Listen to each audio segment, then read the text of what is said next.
when you're talking about game-changing infrastructure, it spans something which will take decades to become reality, but will have an impact for over a century. So with those timeframes in question, let's start talking about what our core topic today is with Mr. Cyril Shroff, which is the future of the India-Middle East-Europe economic corridor, why it's important, and what we expect to see.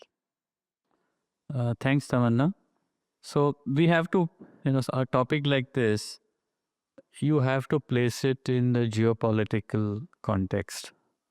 And as we know, watching the news every day, the geopolitics is the biggest theme just now, whichever part of the world you are in. A corridor such as this has geopolitical roots conceptually. I think it's essentially a geopolitical idea of connecting markets and connecting civilizations. I think even in the Prime Minister's letter today, he talks of really opening up a ancient route binding civilization. So that's what it is. Now, where are we today? I think today we are in a period of great disruption. If you take the last several years, few years, say 3-4 years, first point we had COVID, which was both a disruptive force which isolated people because people couldn't travel, and at the same time it created opportunities for global cooperation. Then what we saw is 2 wars in Europe and in the Middle East.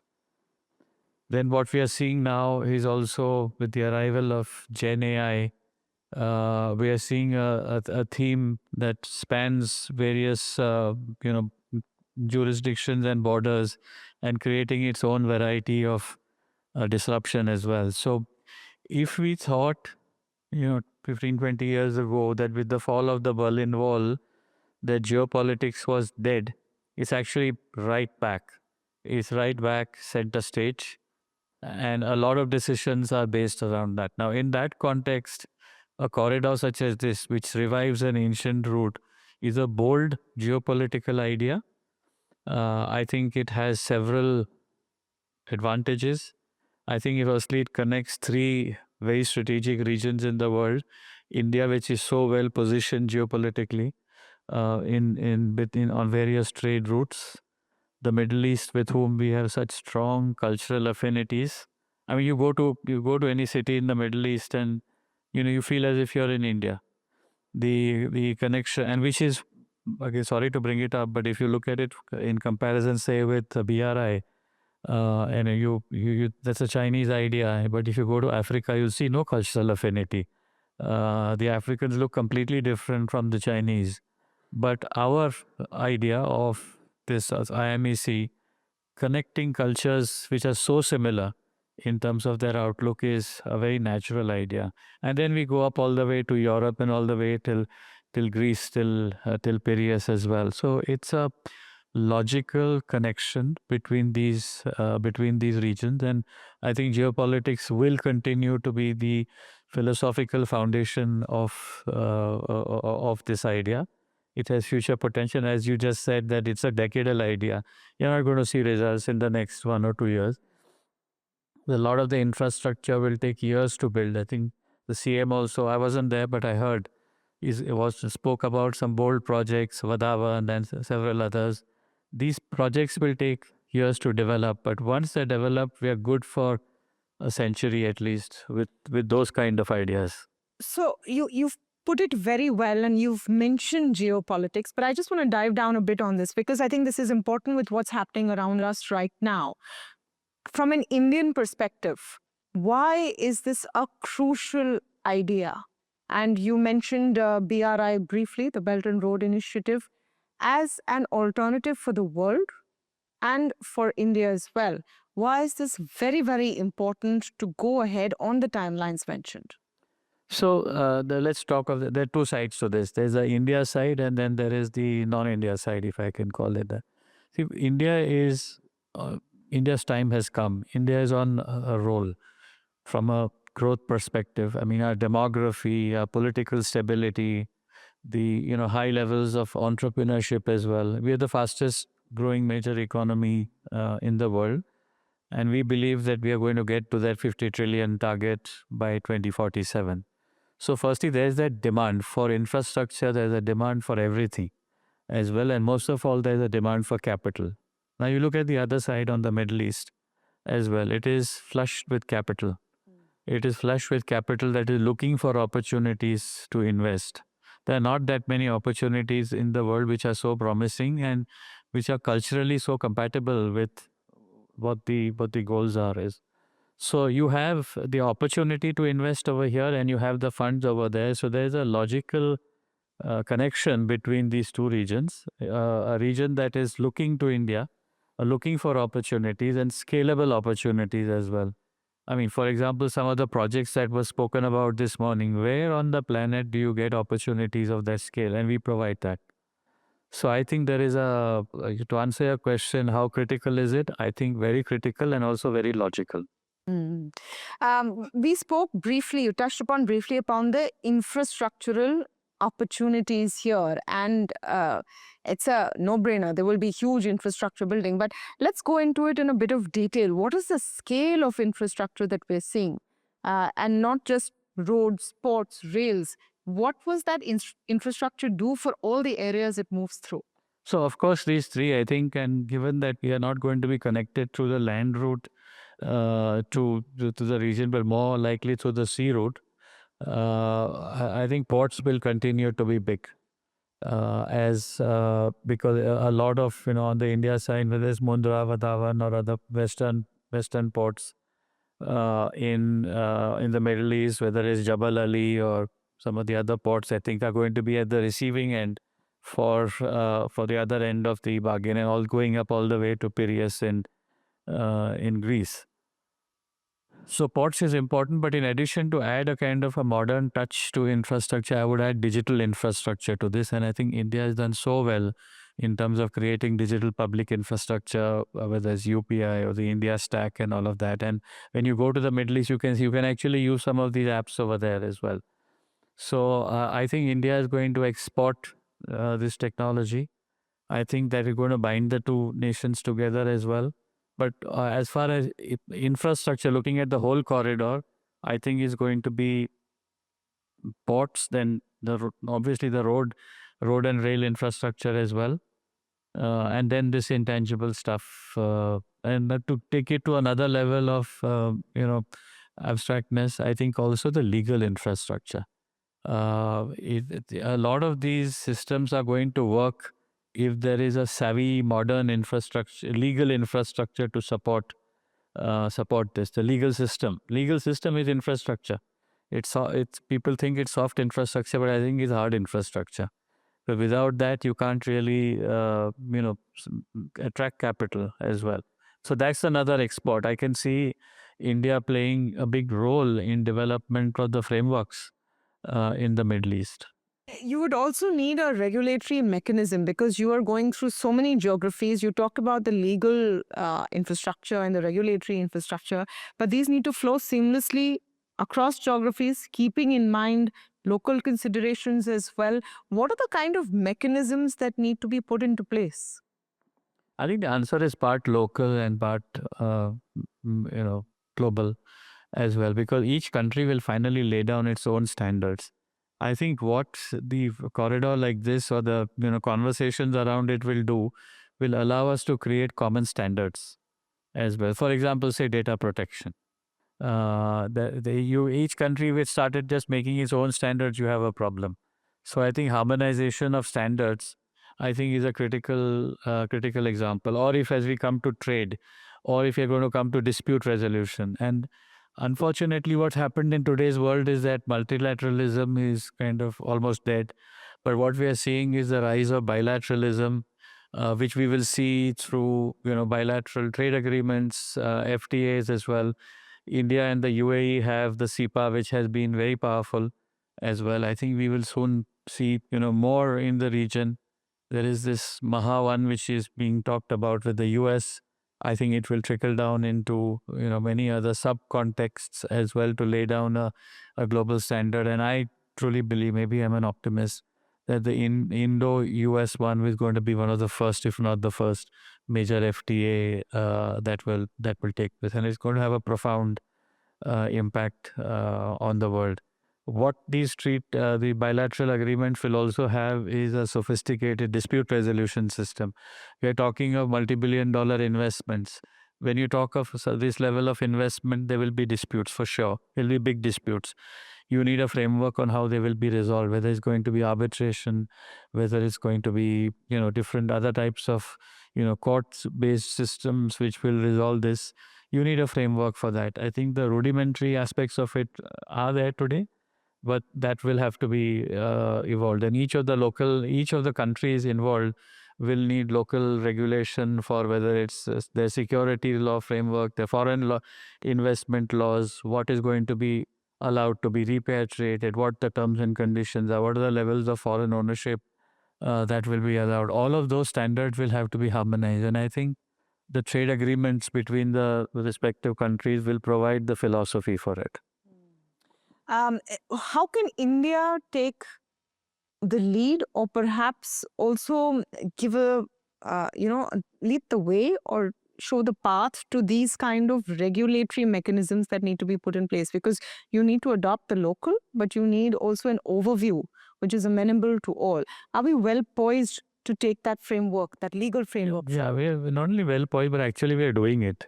So I was in the UAE 2 weeks ago, and has been in a lot of the conversations involved looking towards India. So the big thing that has changed, I would say, in the last 10-15 years is that India is now a rule maker, not a rule taker. We don't just look to the West and do copy paste. Yeah, we look at the West to see and get inspiration, but we've come up with our own versions of it. Now, what's happening between us and the Middle East, and I won't go so far as to say Europe as well, but they definitely do look at what India is doing on a number of, whether it's public markets regulation, whether it's foreign investment rules. We are a source of inspiration, and because we are not bullies, I think we are able to soft sell a lot of our ideas to countries whom we deal with, including the Middle East. And I think we do a pretty good job. A couple of important things you've said. India is no longer the rule taker. We're now the rule maker. And it helps that we're not bullies. I think you should take a moment of appreciation for a great line there from Mr. Cyril Shroff, delivered in a soft-spoken manner, which I think underlines the point as well. Let me come to the trade aspect. It seems a given, almost a no-brainer. Yes, you have this corridor. It's going to be huge for trade. But for India, I'm just going to start with the Indian perspective and then the global one. Right now, when I think trade relations has become top of mind for everyone around the world because of the era we live in, trade wars, trade negotiations, trade concessions, that's all that we're talking about right now. In that era, how important does a corridor like this become, where you will, because of the way it's made, have to take everyone along? I think short answer is very important as well. And I think the PM said in his letter, this is an old trade route, an old investment route, which goes back centuries, and it's a civilizational connect. You're effectively reviving it and putting fresh energy into that route, which is bound to do well. And just take some data. See, even after the India UAE SEPA, trade has doubled. So these things do work, and with the trade disruption that is going on in the world just now, until the dust settles on that, I think these type of mini trading systems are going to be extremely important. The regional trading systems as well, which will create a framework which is insulated to some extent from the global disruption. I can see supply chains being changed. I mean, we must have seen the Apple announcement that they're going to source their phones from India, and I think you're going to see many of these examples of this where supply chains will be so. I don't know where the US China balance will settle, But I can certainly see that India is going to be a beneficiary of that fight, whoever wins, because we do stand differently. We have not weaponized trade. I think we are the beneficiaries of the challenge that is going on. We have all the basic ingredients. We have the demography. We have the legal systems. We have the geopolitical positioning as a kind of a benign force in the world, which makes us attractive to many business and trading partners who want to deal with us. I think we are going to come out well, and I think this corridor, the IMEC corridor, is going to be important. The opportunity for India that you spoke about, Mr. Shroff, and I have these conversations, we have at NDTV Profit, we have these conversations consistently with companies across sectors who are speaking to us in this language, that we're seeing an opportunity now. But then it comes down to the question of how. How do you make the most of it? What is the kind of push that you need so that you strike when the iron is hot? Be very curious to know your thoughts on that. So I think there's a lot of work to be done. So the opportunity exists, but it's important not to be just carried away by the opportunity, because there is still a lot of cholesterol in the actually getting things done. So if you were to have the same conversation with an audience in the Middle East, they will say, oh, and particularly say Indian entrepreneurs, oh, we love India, we patriotic and all of that, but don't you want our money? India manages to create so much frustration, regulatory frustration in terms of getting in, and it's not an intent issue. I think the fact is that the regulatory and the policy conversations are at a very high level. You will not have the same, say it's a large private equity investor. For big things, I think we sorted out our system. As far as the mid-level and the retail investors are concerned, we've actually made it worse. So to get past this, there is going to be a lot of both policy as well as administrative reform that is made. It's easy to get the money and very hard to get it out as well. So I think it's the plumbing that is the problem.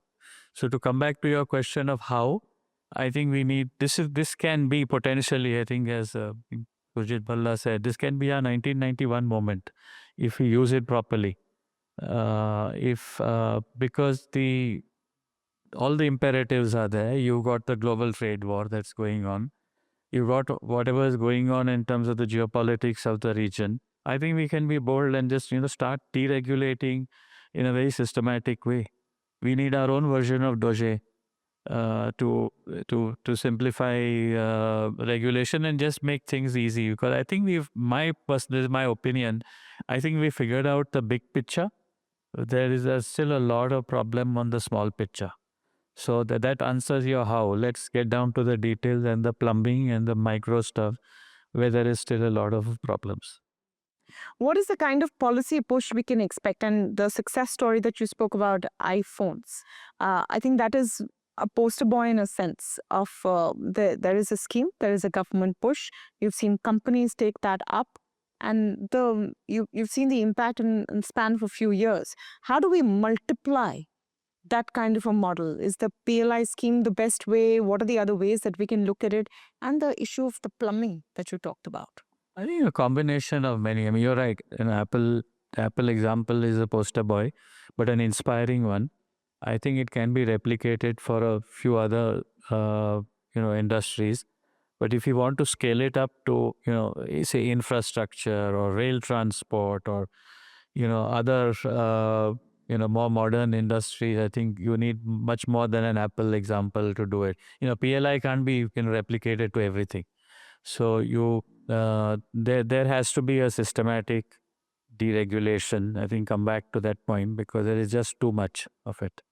And it's not as if the other countries and every major economy has regulation, complex regulation.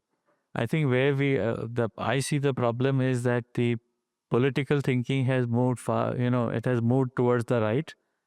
The administrative and bureaucratic thinking is still on the left. And I think you have that disconnect between the political class and the bureaucratic class, which thus is creating a huge delta of friction as well. Until you get aligned on, both the elements are aligned, you won't solve this. From the legal perspective, because you're one of our foremost legal minds, and you spoke about it briefly, that the opportunity India has to build that legal framework for something like this. How crucial does it become to have the right systems in place and the right legal framework in place? And how would you go about it? So, if you leave treaties aside for a second, and treaties deal with only big things, all law is local.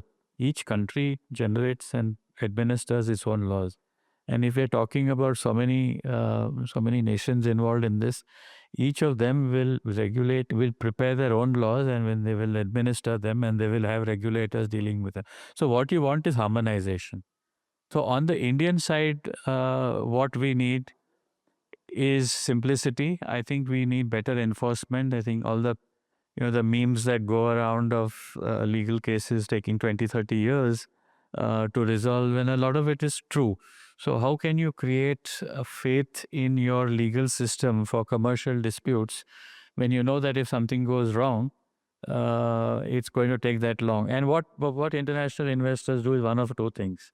First, they price in the risk. For whatever should be the risk weightage that should be given, we just get 1 or 2 points added to it just simply because of our legal system. That's point number one. And I think the second is that we then tend to export our legal system. What is arbitration in Singapore or London or Hong Kong is nothing but exporting our legal system. Whereas these disputes, if they're Indian disputes, if the project is in India, if the project is, in some deal with some Indian port, why should it not be resolved in India? Logically, it should be, because it's a completely Indian content.